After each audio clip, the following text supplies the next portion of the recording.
nous asseoir dans la présence de Dieu. Alléluia. Là où il y a la présence de Dieu, règne la liberté. Amen. Et nous sommes d'autant plus dans la présence de notre Père. Alléluia. Il n'a pas besoin de se révéler pour traduire de sa présence. Amen. Il s'appelle Emmanuel, Dieu présent parmi les... Ah, sommes-nous dans la joie ce midi? Moi, je suis dans la joie lorsqu'on me dit « Allons dans la maison de l'Éternel ». Amen. Je vais carrément m'approprier de la parole de David. Parce que David a fait son temps, mais maintenant c'est notre temps à nous. À nous, l'Église. C'est le temps de l'Église, Alliance. Alléluia. C'est pourquoi je déclare sur ta vie aujourd'hui. Amen. Le Dieu du milieu. Le Dieu qui se révèle dans le milieu d'un homme. Lorsqu'il se révèle pour se visibiliser, pour se manifester dans la vie de cet humain qu'il a choisi, qu'il a aimé et qu'il a établi. Et c'est ainsi que cet humain-là ne reste plus humain, mais il devient divin. Pourquoi? Parce que Dieu désormais marche en lui. Dieu désormais s'établit dans sa vie. C'est pourquoi j'ai toujours dit, tu t'appelles Alliance. Tu t'appelles pas Jolie. Ça c'est selon les hommes. Mais selon Dieu, selon le plan de Dieu, c'est alliance. Tu sais pourquoi? Il s'agit d'alliance. Et les alliances, c'est une question de hauteur. Tout se passe dans la dimension élevée, la dimension des hauts lieux. Dans nos vies, nos hauts lieux ne sont pas saturés des hôtels familiaux. Dans nos vies, nos hauts lieux ne sont pas saturés de l'influence du monde. Mais dans nos vies, nos hauts lieux doivent être équipés par le trône de la gloire. Et sur ta vie, il y a le trône de la gloire qui est élevé. Alors nul ne tiendra devant toi tant que tu vivras. Parce que le Dieu du milieu s'est positionné en toi. Je te l'ai toujours dit, je ne te vois pas comme je te vois aujourd'hui. Je t'ai connu, ça fait un bon moment, mais je t'ai toujours vu comme je te vois dans le futur. Et dans le futur, tu es une femme déployée, femme de destinée. Alors reçois la gloire de Dieu. Viens me toucher s'il te plaît. Ce que j'ai, je n'ai pas grand-chose, mais ce que j'ai, je te le donne. Alors que ta langue soit exercée, que ta bouche soit déployée. Libère encore, parle encore avec exactitude. Continue à consommer, à manger l'agneau. Parce que tu es l'épouse du Seigneur. Ça bénit ma fille. Je le fais en toute solennité et légitimité, sans hésitation. Sois béni. Je peux te lever. Est-ce qu'on peut acclamer Jésus? Ne vous posez pas de questions, amen. Ce sont des gestes prophétiques que je fais très rarement. Alors si l'Esprit me pousse à le faire pour elle, je sais le pourquoi. Amen, amen, amen. Alors, chers bien-aimés dans le Seigneur, déjà, shalom à vous, hein? Amen. J'espère que vous allez bien, malgré la chaleur. La sois béni. En tout cas, toute cette semaine, elle ne m'a pas raté, hein. Maman, comment tu vas? Je sais que papa n'est pas là, mais moi, je suis juste à côté.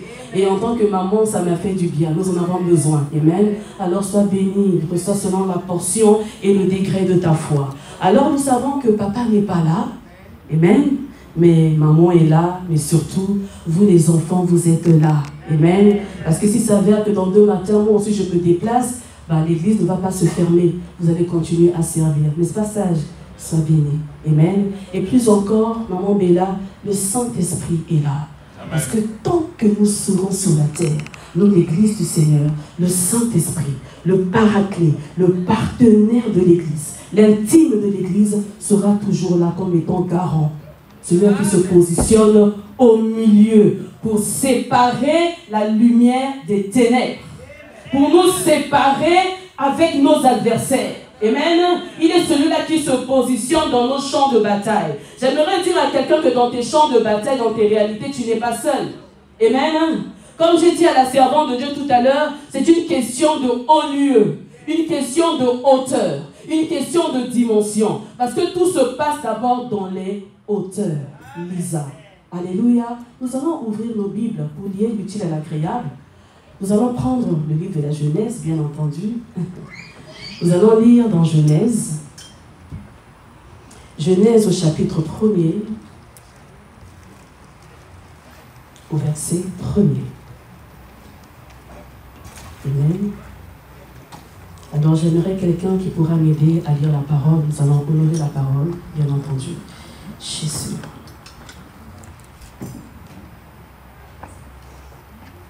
Au commencement, est-ce qu'on peut y aller? Mais pourquoi nous hésitons à chaque fois? de lire la parole. Est-ce que quelqu'un peut élever sa voix? Alliance, est-ce que tu peux élever ta voix? Tu te rapproches du micro et tu fais la lecture, s'il te plaît. Amen, amen, amen.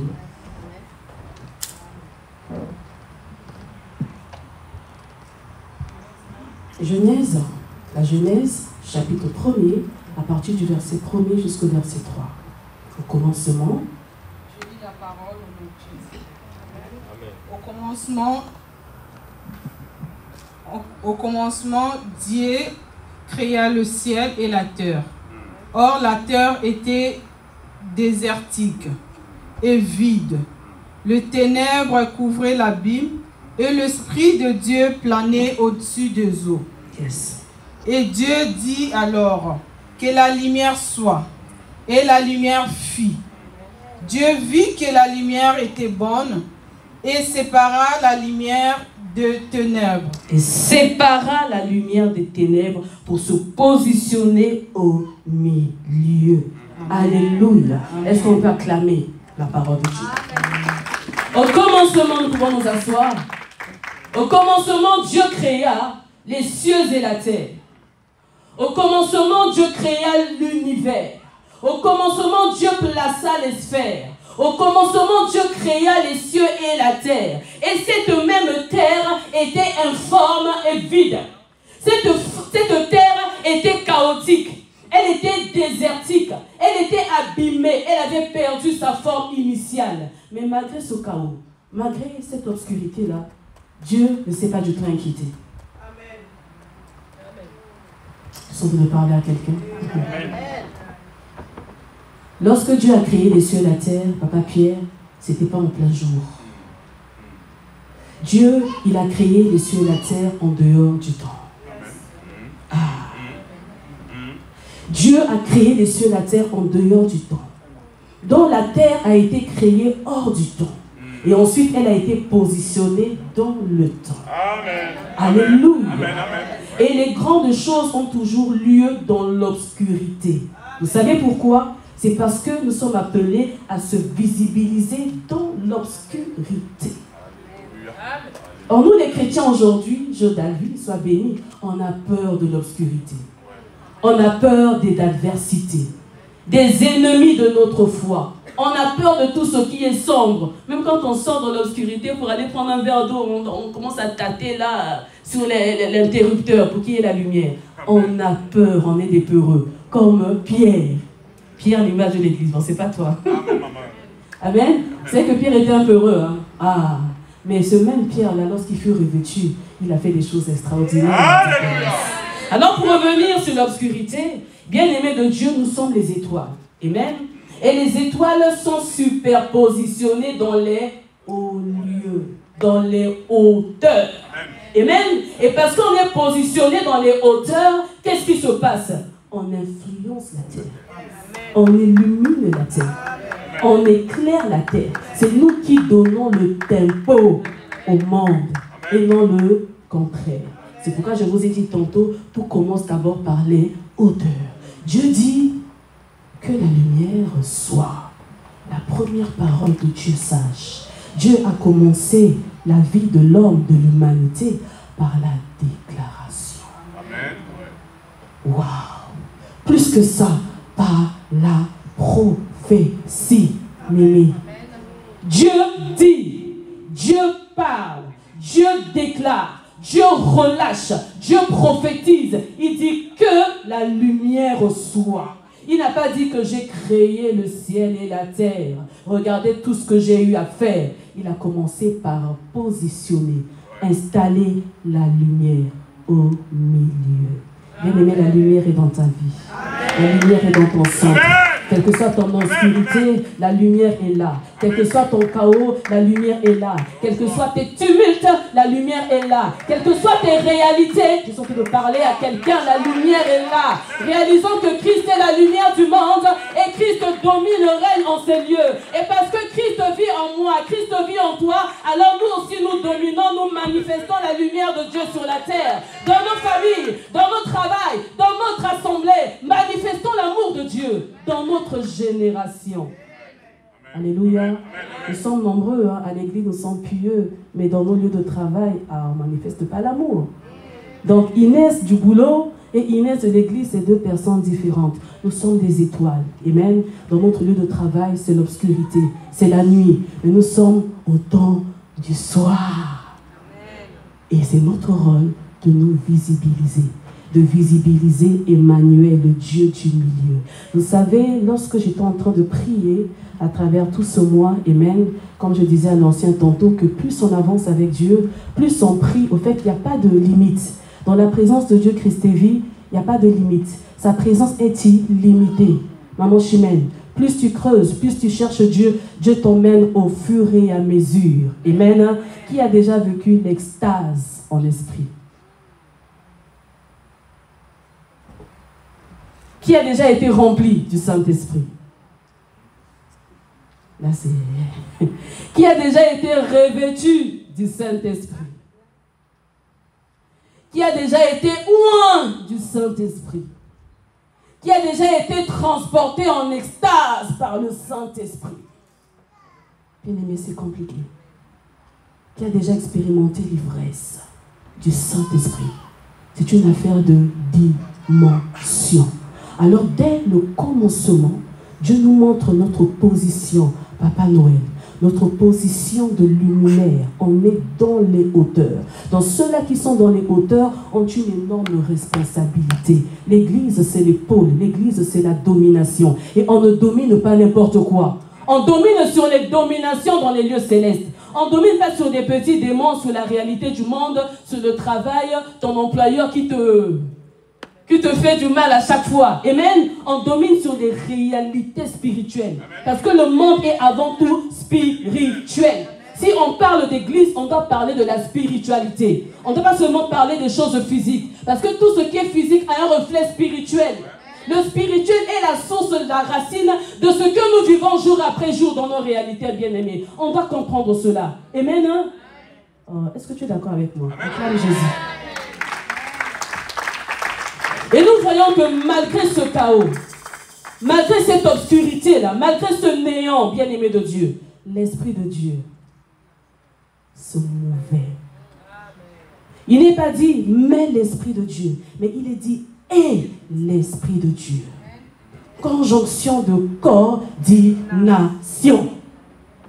Et l'Esprit de Dieu se mouvait. Donc cela veut dire, il y a l'obscurité. Mais dans l'obscurité, l'Esprit se meut. Donc même s'il y a l'obscurité, même s'il y a le chaos, même s'il y a la maladie, même s'il y a les tempêtes, même s'il y a des freins et des blocages, l'Esprit de Dieu reste au contrôle. Amen. Et l'Esprit de Dieu sait toutes choses. Il est omniscient. Dans l'omniscience, c'est la connaissance absolue. C'est la sagesse absolue. Alors, bien-aimés, arrêtons nos prières, genre comme « Seigneur, c'est comme si tu ne me vois pas. C'est comme si tu m'as abandonné. » N'est-ce pas, Mimi? C'est comme si tu m'as abandonné. C'est comme si tu as arrêté de faire des choses dans ma vie. C'est comme. Dieu connaît tout. Est-ce que tu es plus intelligent que Dieu? Bien-aimés, moi aussi j'ai fait cette prière. Amen. Il n'y a pas que elle, il n'y a pas que tant d'autres. Moi aussi, j'ai fait cette prière. Dieu, il est l'omniscient. Il connaît tout. Lorsqu'il te façonnait, il savait déjà ce qu'il avait déjà implanté en toi. Ce qu'il avait déjà ancré, planté en toi, bien-aimé de Dieu. Il t'a positionné. L'esprit qui se mouvait au-dessus des eaux. Au commencement, c'est l'esprit de la création. Et dans le Nouveau Testament, il s'est révélé comme étant le Saint-Esprit. Donc, bien-aimé, le Saint-Esprit vit en nous. Alors si le Saint-Esprit vit en nous, alors nous aussi on a le pouvoir, la légitimité de dominer sur les eaux. On a le pouvoir de se déployer sur les eaux. Quelles que soient les secousses des eaux, alliance, nous dominons. Quand tu domines, tu domptes. Tu as le pouvoir de calmer, de temporiser ces eaux-là qui s'agitent. Quel est le nom de ces eaux qui s'agitent dans ta vie, maman Béla? C'est la douleur, c'est la maladie. Amen. C'est la solitude, etc. Ce sont des vents, ce sont des eaux qui secouent. Mais toi, tu as reçu l'esprit supérieur. Alors ce matin, alors ce midi, je te déclare, je décrète que tu as le pouvoir de stopper, de calmer par le pouvoir de la parole que Dieu a mis en toi. Il te faut simplement te lever et dire non, je refuse que les eaux puissent continuer à secouer ma vie. Dieu a mis en moi le pouvoir absolu. Alors je dompte, alors je gère, alors j'assujettis et je domine sur les eaux. Est-ce que je parle à une église ce matin? Alléluia. Dieu, il a pris Adam et Ève après les avoir fabriqués pièce par pièce selon lui. Après les avoir créés, il a mis en eux ses vertus, ses fruits. Après les avoir formés, malayés avec la terre, cette même terre-là qui était déformée, Dieu a pris cette même terre, il a travaillé, il t'a formé toi. Alors cher bien-aimé, pourquoi tu t'inquiètes? Nous provenons de quelque part. Amen. Nous étions quelque part. Je disais encore tantôt à quelqu'un il n'y a pas très longtemps, je lui disais, mais écoute, arrête de te poser des questions inutilement. Abraham, il provenait d'où? Abraham provenait d'où? Notre Dieu, c'est le Dieu du passé, du présent, du futur. Il est hors du temps, le Dieu de la destinée. Quand il choisit un homme, il connaît déjà ton passé. Oh. Amen. Abraham, c'était un homme qui était habitué au sacrifice humain. C'était un occultiste. Sa famille était compliquée. Et nous autres là, nous provenons aussi des lieux compliqués, des terres arides. Amen. Donc Dieu, quand il te prend, il te tire de quelque part, c'est pour t'emmener aussi quelque part, afin que tu sois un témoignage. Parce que tu dois apporter un témoignage.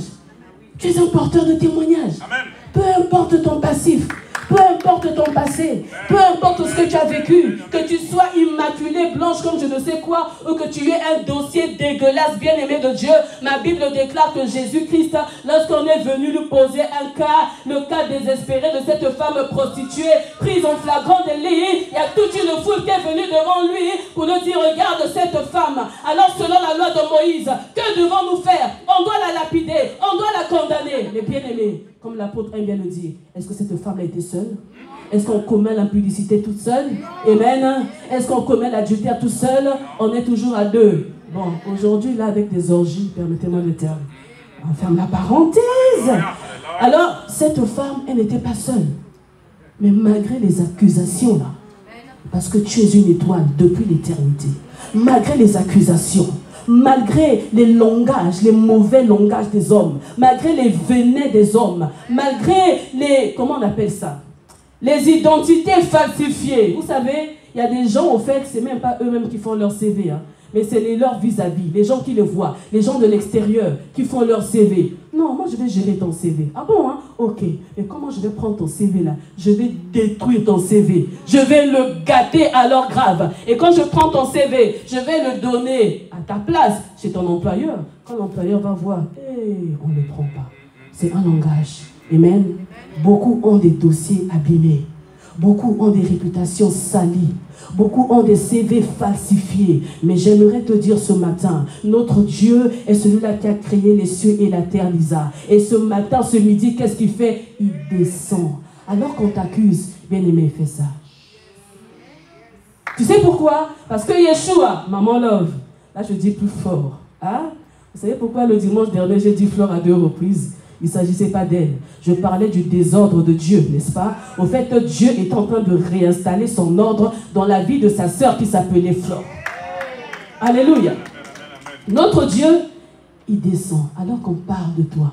Alors que les portes semblent fermées, verrouillées, Jérôme. Tu te poses des questions anciennes. Mais Yeshua, où es-tu? Finalement, je n'ai pas compris. Mais Dieu, il connaît le timing. Parce qu'il est en dehors du timing. Et c'est lui qui gère le timing. Alors, laisse parler les gens. Moi, je descends plus bas que terre. Moi seul, je descends parce que c'est moi qui t'ai créé. Alors, je ne me gêne pas de descendre, de laver tes pieds, d'enlever ta saleté. Je descends sur ta terre et je commence à réécrire ton histoire. Notre Dieu est le Dieu qui réécrit l'histoire. Notre Dieu est le Dieu qui change, qui modifie les chapitres. Là où les hommes ont mis des chapitres échorés, Dieu réécrit. Il sait que oui, elle a fauté, mais je vais gommer parce que je l'ai aimé et je vais réécrire. Est-ce que je parle à quelqu'un? Le Dieu du milieu s'est révélé dans le CEC. Le Dieu du milieu se révèle dans le CEC comme étant je suis. C'est-à-dire le Dieu qui se installe au milieu pour réécrire nos histoires, pour réécrire nos chapitres. Les chapitres qui étaient abîmés. Dieu te dit, c'est pas encore fini. C'est pas encore fini. Je réécris ton histoire. Je change tes chapitres. Là, on avait dit que c'est négatif. Abandon de dossier. Moi, je reprends ton dossier. Je l'améliore. Je le bonifie. Je l'embellis. Et je te superpositionne. Shakerabo Sayama. Le Dieu du milieu. Et c'est ce qu'il veut veux faire dans nos vies. Alors soyons préparés. Ne soyons pas languissants. Ne soyons pas vides. Amen. Ézéchiel s'est retrouvé dans cette vallée. Pour ceux-là qui ont participé au temps de prière. Vous voyez mon visage, hein? Parce que d'autres ont seulement guetté. Ah, 1 seconde, 2 secondes, tac, je me déconnecte. Mais je laisse quand même un message. Il y a d'autres qui ont écouté. Bon, genre, j'écoute. Ah, maman Inès, elle chante bien. Maman Inès, elle parle bien. C'est lyrique. J'écoute, ça me berce. Je sais que ça a bercé des gens. Amen. Ça me berce. Mais il ne s'agit pas de ça. Parce que moi, j'ai fait ma part. Alors, c'est à toi aussi de faire ta part. Amen. Les temps de prière, ce sont des temps, des moments d'accordement. Lorsque tu t'accordes à l'esprit qui parle en moi, bien aimé, ce qu'il télécharge en moi, toi aussi tu le reçois. Parce qu'on ne reçoit pas l'onction de la personne qu'on n'honore pas. On ne peut pas recevoir l'onction d'une autorité qu'on n'honore pas. Amen. Si moi j'aime maman Rachel, avec ce qu'elle a en elle, parce que je l'aime, parce que je m'attache à elle, il y aura un transfert. Elle n'aura même pas besoin de prier pour moi. Quelque chose, il y aura un téléchargement. Église, c'est ce que nous oublions. Acclame Jésus. Alors, chers bien-aimés, l'Esprit de Dieu se mouvait où? Au-dessus des eaux. Alors, ce n'est que des hommes et des femmes d'esprit qui arrivent à imager, à réaliser, à visualiser cette image. Parce que quand on dit que l'Esprit se meut au-dessus des eaux, on a l'impression qu'il y a une lumière blanche qui se déploie sur les eaux. Bien-aimés, j'aimerais vous parler de la vue, de la vision, des yeux. Et même, si on n'a pas les yeux spirituels ouverts, on ne pourra pas se déployer, être emporté dans cette dimension-là. L'esprit se meut au-dessus des eaux. C'est un langage spirituel. C'est un regard spirituel. Vous n'avez jamais posé la question pourquoi Ézéchiel, l'homme des visions bizarres, il avait eu une vision, amen, avec ses êtres, ses animaux, avec des yeux partout. On va se dire, ah, mais est-ce que c'est un film d'horreur ou quoi? Bien aimé, il ne s'agit pas de ses yeux. Parce que les yeux, c'est la lampe du corps. Amen. Mais Dieu ne nous parle pas de nos yeux physiques, mais il nous parle de nos yeux intérieurs. Amen. Ouvre les yeux de mon cœur, Père. Ouvre les yeux de mon cœur. Je désire te voir. Comment devons-nous voir Dieu? Amen. Dieu désire que nous puissions le voir. Parce que ceux-là qui arrivent à le visibiliser au milieu, le voient d'abord. Cher bien-aimé, tu ne peux pas avoir ce que tu ne vois pas. Amen. Je parle à quelqu'un. Tu ne peux pas avoir, posséder, saisir ce que tu ne vois pas. Dans la dimension, la portée de ta vision dépendra de ce que tu vois d'abord. La portée de ta domination, de ta possession, de la manifestation de Christ parmi nous dépendra de ce que tu vois. Alors, cher bien-aimé de Dieu, qu'est-ce que tu as vu? Que voyons-nous? Qu'est-ce que Dieu t'a montré dans le secret? Notre Dieu est le Dieu de l'intimité. On ne vient pas seulement le chercher ici au CEC, mais dans notre intimité, Dieu nous parle. Amen. Bien-aimé, quand tu es dans ton intimité avec ton mari, là, vous ne parlez pas. Je parlais avec une de mes perles hier encore, elle m'a tellement fait rire. Je lui prodiguais des conseils par rapport à son couple, son mariage et tout. Mais bien aimé, je lui ai dit que, tu sais, là où il y a l'amour, on ne force rien. Ce sont des cœurs qui s'élancent. Et lorsque les cœurs s'élancent, ce sont des bonnes paroles qui montent, qui parlent. Ce n'est pas seulement une seule personne qui parle, mais c'est monsieur, madame. N'est-ce pas le couple? N'est-ce pas le couple? N'est-ce pas le couple? On a compris. Ce sont des paroles vice-versa. Et c'est ainsi dans notre intimité avec Dieu. Dieu nous parle et nous aussi nous parlons. Moi, je sais que Pachina et Jérôme, ça fuse de partout, à tout le monde. Amen. Dans un couple, il y a cet élan-là. Et lorsqu'il y a cet élan, il y a des secrets, il y a des réalités. Il y a des codes qui sortent. Pourquoi? Parce que les deux cœurs sont unis. On parle de cœur à cœur. Et lorsqu'il y a cette union, cette fusion, cela veut dire que vous demeurez souvent ensemble. Donc c'est l'image de la prière. Plus je prie, plus je deviens intime avec Dieu, plus Dieu va me révéler des secrets. Des secrets terribles. C'est pourquoi Ézéchiel avait les yeux ouverts. Il était l'homme aux yeux ouverts. L'homme de la nuée. L'homme des hauteurs. L'homme des dimensions. Et dans ces dimensions, l'Esprit le transporta. L'extase ne se vit pas n'importe comment. Il faut déjà être dans une certaine dimension pour que Dieu puisse te transporter. Non mais attendez, réalisez un peu le défi d'Ézéchiel. Nous avons vu la femme à la perte de sang. C'est vrai qu'il y avait la foule autour d'elle. Elle a lutté en tant qu'adoratrice. Elle est venue toucher la frange par derrière et Christ s'est arrêté. Mais entre nous, cette femme, elle était aussi forte. Parce qu'elle a pris, maman Chimène. Lorsque tu touches, non je m'explique. Cette femme, en fait, elle a adoré avec son cœur. Et ceux-là qui adorent parlent, qu'est-ce qui se passe? Elle donne. Il donne. Amen. Un adorateur est un donneur. Ce n'est pas un demandeur. C'est pourquoi, Église, ne perdons pas notre temps à demander. Quand on vient là, on commence à demander. Hein, Pat? Ça bénit. On est là, on demande. C'est bien de demander. C'est notre Père. Oui, c'est vrai. Mais parfois, à un moment donné, tu t'écartes. Tu t'oublies. Et tu commences à donner. Amen. Et celui qui donne trouve les clés pour posséder, pour prendre, pour arracher. Parce qu'il devient un dominant. Est-ce que je parle à quelqu'un? Et cette femme, c'est ce qu'elle a fait. Au fait, elle a pris. Donc quand elle a touché là, elle a pris sa guérison. Et Jésus-Christ s'est arrêté. Qu'est-ce qui s'est passé? Y a-t-il des personnes qui peuvent toucher Christ maintenant et arracher leur guérison? Oh non, je parle à quelqu'un. Y a-t-il des personnes comme cette femme, plus que cette femme, arrêter Jésus-Christ ce midi et arracher leur délivrance, arracher leur restauration, arracher leur bénédiction ce midi? Cette femme, elle a arrêté Jésus. Jésus-Christ a dit qui m'a touché. Nous sommes dans le CEC, on est plus de 2, on est plus de 3. Mais y a-t-il des cœurs qui sont capables d'arrêter le maître ce midi? Oh my God! Il a dit qui m'a touché, qui a pris mon pouvoir, qui a reçu ma portion ce midi. Il y a eu un transfert, il y a eu une connexion, il y a eu, oh mon Dieu, mon roi, il y a eu une connexion établie. Et ce midi, il y a des connexions qui s'établissent. Oh bien-aimé, peu importe ce que tu reçois ou pas, moi je m'adresse à quelqu'un, je m'adresse à un cœur qui a compris, à un cœur qui est en train de recevoir et qui se connecte à la fréquence spirituelle ce midi. Lorsqu'on se connecte à la fréquence spirituelle, il y a des téléchargements. Oh bien-aimé, acclame Jésus. Alléluia, alléluia. Il me reste combien de temps? Oh mon Dieu, mon roi. C'est ainsi que par rapport à l'instar de cette femme à la perte de sang, mais pour Ézéchiel, le défi était encore plus fort. Amen. Ézéchiel, il s'est retrouvé dans un champ en ruine, dans une vallée apocalyptique, qu'on se le dise. Maman Chimène, c'est terrible. Toi et moi, là, on passe une semaine, on passe une année dans la prière, on voit la gloire de Dieu à la montagne. Maintenant, quand Dieu dit, bon, ok, elle s'est bien rechargée, elle a bien fracassé son bec, là, elle s'est bien renouvelée, alors je le fais descendre maintenant à la vallée pour aller tester ses muscles. Et quand on arrive maintenant à la vallée, qu'est-ce qui se passe? Oh mon Dieu, mon Dieu, mon Dieu.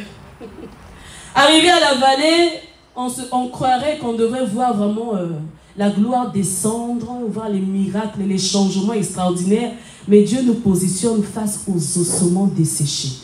Là, qu'est-ce qu'on va dire? Ah non, au nom de Jésus, on commence à prendre autorité. Ça, c'est pas une vision de Dieu, ça. Oh non, mais finalement, Dieu ne m'a pas écouté. Dieu ne m'a pas vu. J'ai mal prié. On va commencer à changer un peu de formule. Bien aimé, lorsque Dieu veut se visibiliser dans ta vie, lorsqu'il veut se manifester en toi, il te fait passer par la mort. Il te fait passer par les vallées, par le désert. Amen. Afin que la divinité en toi puisse se révéler. Parce qu'il y a certaines solutions ne viendront pas de Dieu, Papa Noël. Amen. Seigneur, Seigneur, fais. Seigneur, Seigneur, agis. Non, mon fils, tu n'as pas compris. Moi, j'ai fait ma part. Je t'ai déjà légué le pouvoir, l'autorité. Maintenant, c'est à toi de parler, de déclarer, de déployer tes ailes. Amen. Nombreux sont là en ces lieux, ont subi beaucoup de choses. Pourquoi? Parce que ça ne provenait pas d'eux. Amen. La Bible déclare que les parents ont mangé les raisins verts. Et voici, les dents des enfants sont agacés. Qu'est-ce que cela veut dire? Il y a certaines choses que nous subissons, que nous tramons encore jusqu'à aujourd'hui. C'est parce que nos parents ont mangé des choses. Amen. C'est parce que nos parents ont fait des alliances. C'est parce que nos parents sont rentrés dans des trucs compliqués. On a accepté Christ, c'est vrai, mais le processus de la délivrance est continu, bien aimé. Il y a certaines choses qu'il faut avoir conscience de ça, connaissance pour réellement déloger cela. Alléluia. Alors nous sommes là, vous êtes là vrai bien-aimé de Dieu, et il y a beaucoup de saumons. Il y a beaucoup de saumons. Il y a des ossements qui sont secs. Il y a des ossements qui sont très secs. Amen. Nous voyons que cette armée, c'était une grande armée. Hein. Donc cela veut dire que hier, c'était des vivants. Et aujourd'hui, ils sont devenus des morts. Donc il y a eu un processus. Amen. Le voleur ne vient que pour voler, pour égorger, pour détruire. Tu étais heureux hier, mais au fur et à mesure, il y a eu une perte. Tu sens que quelque chose est rentré à tout saccager, à tout prix. Amen. Je te parle de l'image des nerfs, de l'image de la chair, de l'image de la peau. D'autres personnes ont perdu la peau. Bien aimé dans le Seigneur, je ne sais pas l'alliance que tu avais hier avec Jésus-Christ, mais par rapport au coût de la vie, aux aléas de la vie. Nombreux ont quitté l'Afrique, ils étaient fervents, hein. Mais il nous faut arriver ici. Ah, non, mais quand seulement c'est le cimetière des enfants de Dieu. Hein. C'est le cimetière des serviteurs de Dieu. Non, cher bien-aimé, la domination, c'est partout. Amen. Il nous a donné le pouvoir de dominer. Ce n'est pas seulement en Afrique, mais c'est partout dans le monde. Amen. Alors ce midi, j'ai une parole d'encouragement pour toi. J'ai une parole de réconfort pour toi. C'est pas encore fini. Les ossements desséchés, oui. Tu as perdu la chair, oui. Tu as perdu la peau, oui. Tu as perdu les nerfs, bien-aimés dans le Seigneur. Mais les os sont encore visibles. Amen. Les os sont encore visibles. Tant que les os seront toujours visibles, le Dieu de la résurrection est capable de passer pour ramener à la vie ceux qui étaient morts. Alléluia. Tant que tu auras encore les os, qu'est-ce que les os? Les os, c'est le secret de l'homme. Et ton secret est entre les mains de l'Éternel. Amen. Job a dit que mon Rédempteur est vivant. Job avait perdu ses nerfs. Amen. Donc émotionnellement parlant, il était déjà abîmé. Mais malgré cela, j'ai encore mes os. Job avait perdu sa chair. Qu'est-ce que cela veut dire? Il avait perdu ses enfants. Amen. Même sa propre femme là. Maudit Dieu. Amen. Ah. C'est terrible. Hein? Et ça fait très mal. La personne que Dieu met à tes côtés, elle est censée t'encourager, te soutenir, dans le bien comme dans le malheur, pour le meilleur et pour le pire. Et cette même personne-là,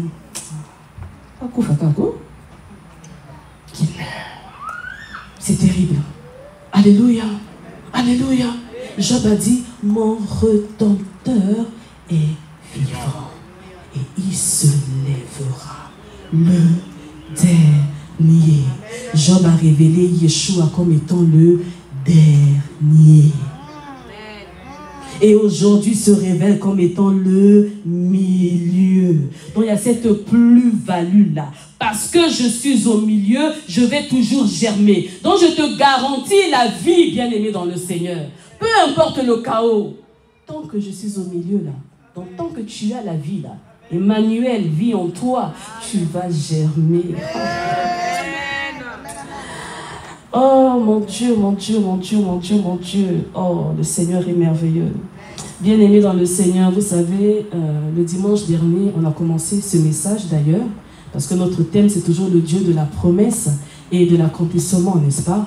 Et je vous avais dit que Dieu s'est révélé à nous comme étant le Dieu du milieu à titre de rappel. Amen. Qui s'en souvient?